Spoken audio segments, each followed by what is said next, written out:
অনেক দিন আগের কথা। কৃষ্ণগড় রাজ্যে বাস করত মণিকান্ত নামে এক স্বর্ণ ব্যবসায়ী। মণিকান্তের ছিল একটি মাত্র কন্যা, নাম স্বর্ণলতা। স্বর্ণলতা ছিল অপরূপ সুন্দরী, আর সে কারণে তার অহংকার কিছু কম ছিল না। সে খুব একটা কারোর সাথে মিশতো না। মা বাবা ছাড়া তার মেশার জগৎ ছিল তার খাস দাসী আর তার ছোটবেলাকার বন্ধু অনন্ত। অনন্ত ছিল খুব গরিব ঘরের ছেলে। তার বাবা ছিলেন একজন ভাগ চাষি।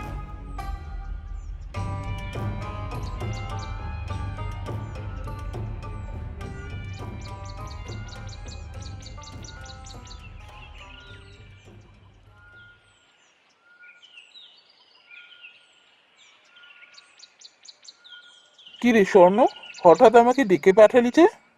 হ্যাঁ, কি আর করবো বল, তুই তো এখন আমার সাথে দেখা করতে আসিসই না, তাই তো ডেকে পাঠালাম। আমাকে তো ভুলেই যাচ্ছিস তুই। না না, তা কেন? আসলে এই বাবার শরীরটা খুব খারাপ, তাই এখন আমাকেই কাজে বেরোতে হচ্ছে। সেজন্য আর আমার যাওয়া হচ্ছে না তোর কাছে। তা হোক, তবুও তুই আসবি। তুই তো জানিস তুই ছাড়া আমার আর কোনো বন্ধু নেই। তোর সাথেই তো একটু গল্প করি আমি।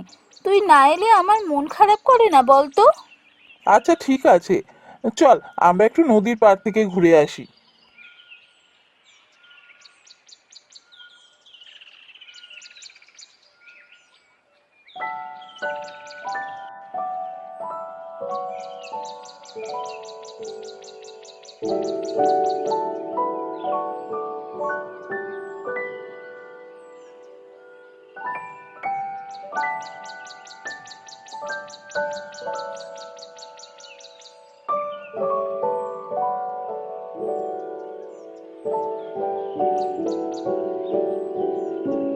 আরে স্বর্ণ, দেখ ওখানে একজন সাধু বসে আছে মনে হচ্ছে না?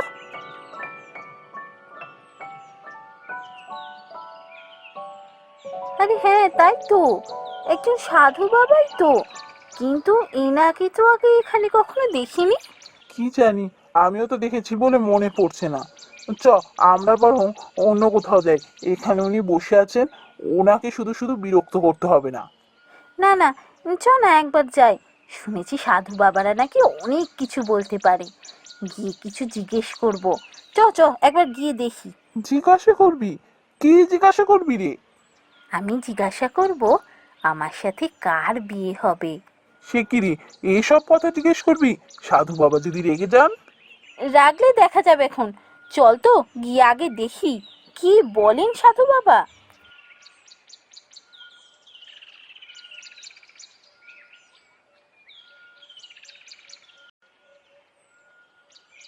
আমাদের প্রণাম নেবেন সাধু বাবা। বসো বৎস, বসো।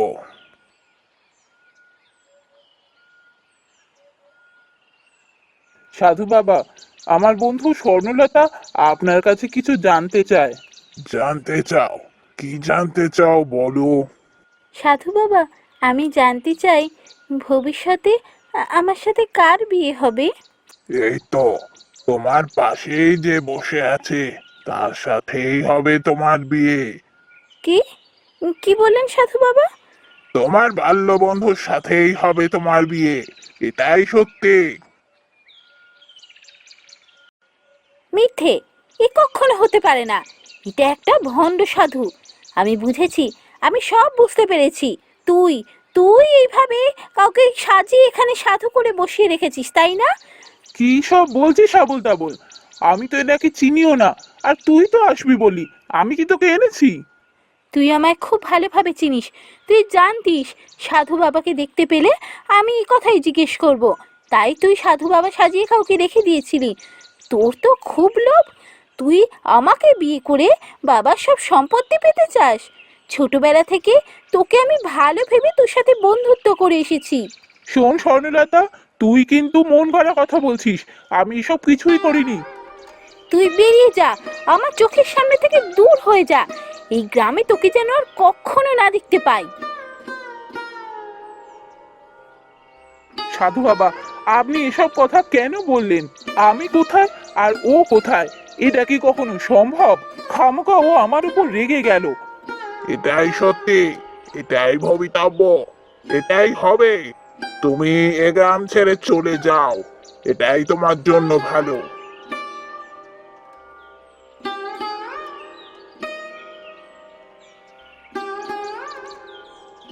শেষ পর্যন্ত সাধু বাবার কথায় অনন্ত তার মা বাবাকে নিয়ে গ্রাম ছাড়া হলো।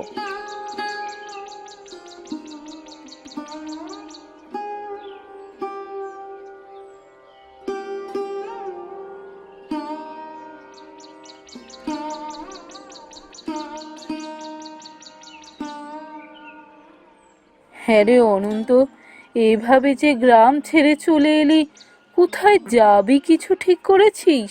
জানি না, আমি জানি না মা কোথায় যাব। চলো পাশের গাঁয়ে গিয়ে দেখি, নিশ্চয়ই কোনো একটা জায়গা পেয়েই যাব। শেষ পর্যন্ত ওই স্বর্ণলতার জন্য আমাদের গ্রাম ছাড়া হতে হলো। আমি কবে তোকে বলেছিলাম ওর সাথে মেলামেশা করা বন্ধ কর। কোথায় ওরা আর কোথায় আমরা? আমাদের মতো ঘরে কি আর ওদের মতো ঘরের লোকের বন্ধুত্ব হয়? আর তাছাড়াও স্বর্ণলতা শুনেছি গায়ে কারুর সাথে মেলামেশা করে না, গরিবদেরও একেবারে পছন্দ করে না। কেন যে তুই ওর সাথে এত মেলামেশা করেছিলি? জানি মা, আমি সব জানি। তবে স্বর্ণলতার মনটা খুব ভালো, শুধু ও একটু অহংকারী। ওই অহংকার ওর যেদিন ঘুচবে, দেখবে ও খুব ভালো মনের মানুষ হবে। আমি অত শত জানি না, আমি শুধু ভাবছি এখন কোথায় যাব, কি করব। এত চিন্তা করো না তুমি, একটা ব্যবস্থা ঠিক হয়ে যাবে। এখন আমরা বরং আমার বন্ধু রতনের বাড়ি যাই, ও হেমপুকুর গ্রামে থাকে। তুই যা ভালো বুঝিস তাই কর। তোর বাবাও তো অসুস্থ, হেমপুকুর গ্রাম তো অনেক দূর, আমরা যেতে পারবো অত দূর? ওসব নিয়ে তুমি কিছু ভেবো না, আমি ঠিক চলে যাব। চলো চলো, আমরা আর বসে সময় নষ্ট করব না, আমরা বরং এবার এগোতে থাকি।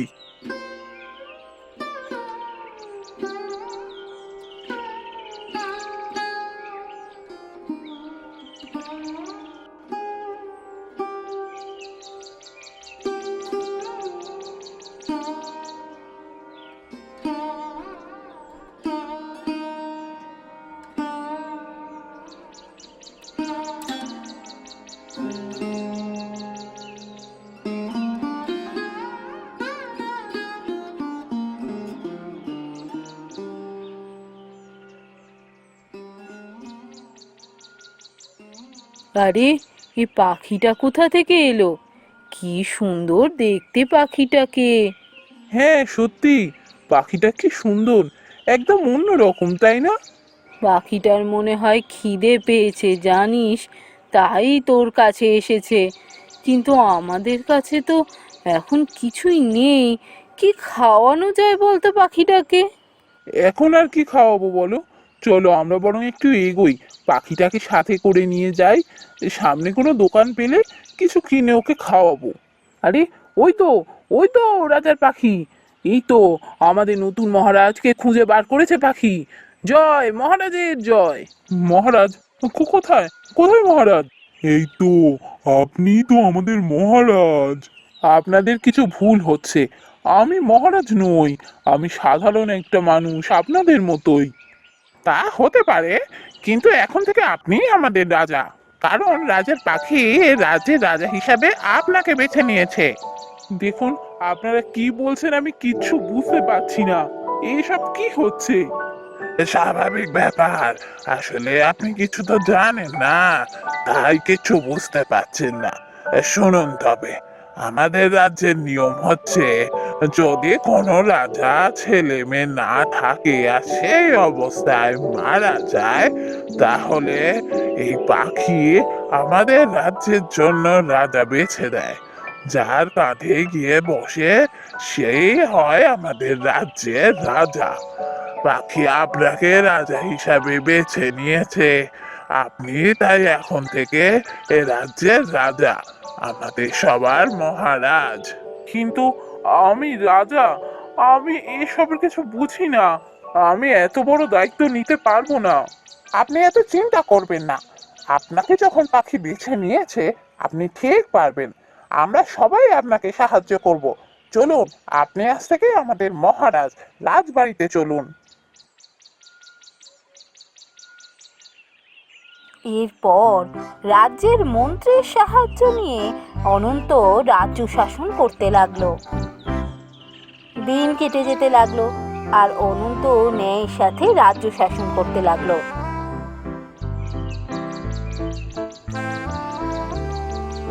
একদিন অনন্ত ছদ্মবেশে রাজ্য পরিভ্রমণে বেরোলো।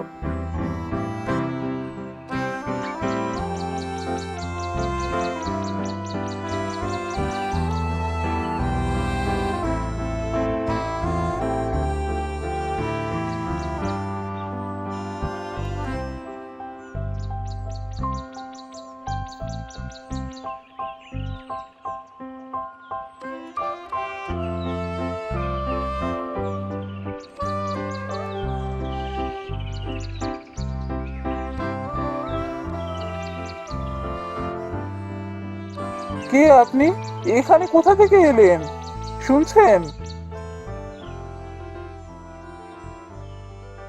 এ কি, ইনি তো মনে হচ্ছে মণিকান্ত কাকু, স্বর্ণর বাবা।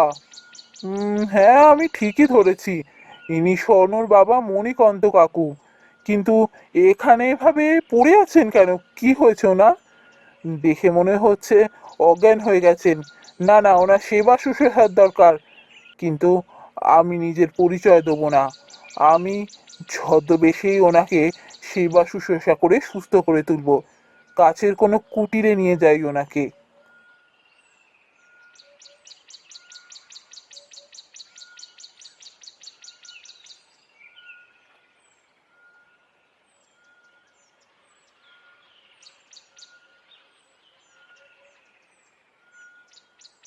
অনন্ত মন্ত্রীর সাহায্য নিয়ে স্বর্ণ ব্যবসায়ী মণিকান্তকে কাছে এক কুটিরে নিয়ে যায়। এরপর বৈদ্য ডেকে তার চিকিৎসাও শুরু করে। সেবা শুশ্রূষা পেয়ে কিছুদিনের মধ্যেই মণিকান্ত সুস্থ হয়ে ওঠে।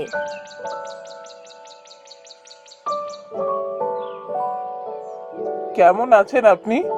আজ আপনার শরীর কেমন? এখন আমি অনেকটা ভালো আছি। এখন তো মনে হচ্ছে এবার আমি বাড়িও যেতে পারবো। একদম সুস্থ লাগছে। কিন্তু তোমাকে আগেও জিজ্ঞেস করেছি, আবারও জিজ্ঞেস করছি, তুমি কে বাবা? আমি তো এ গাঁয়েরই ছেলে। আমার নাম রামু। আপনাকে তো আমি প্রথমেই বললাম। কিন্তু তোমায় যে আমার বড় চেনা লাগছে। এ গাঁয়ে তো আমি আগে কখনো আসিনি। এ রাজ্যে প্রথম এলাম আমি। তোমায় তাহলে আমার এত চেনা কেন লাগছে?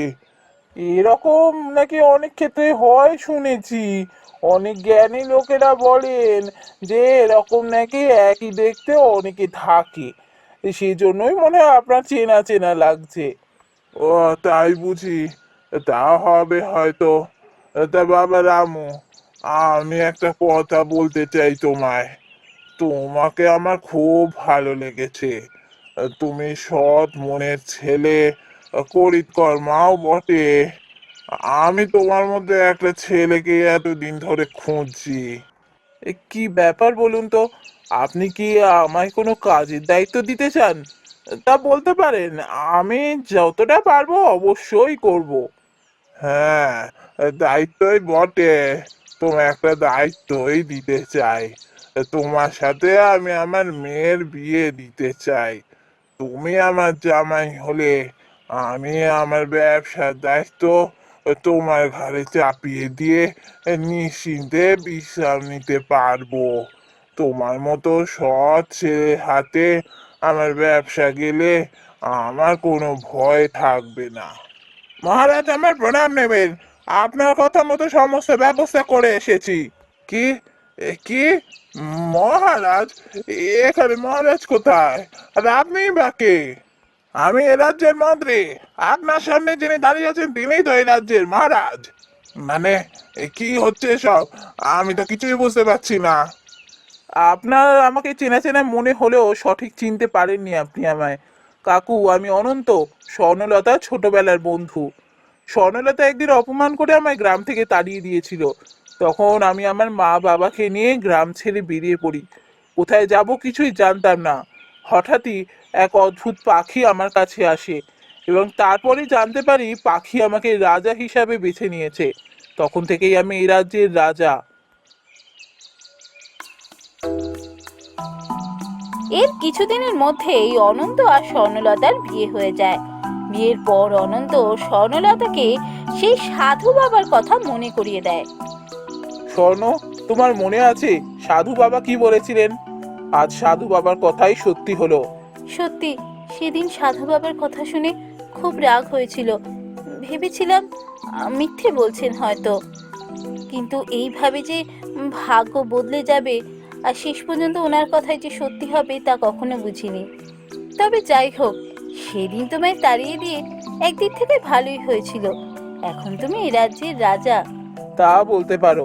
সেদিন সাধু বাবাই বলেছিলেন আমি যেন গ্রাম ছেড়ে চলে যাই, তাতেই আমার মঙ্গল হবে। এরপর থেকে অনন্ত তার স্ত্রী আর মা বাবাকে নিয়ে সুখে শান্তিতে রাজত্ব করতে লাগলো।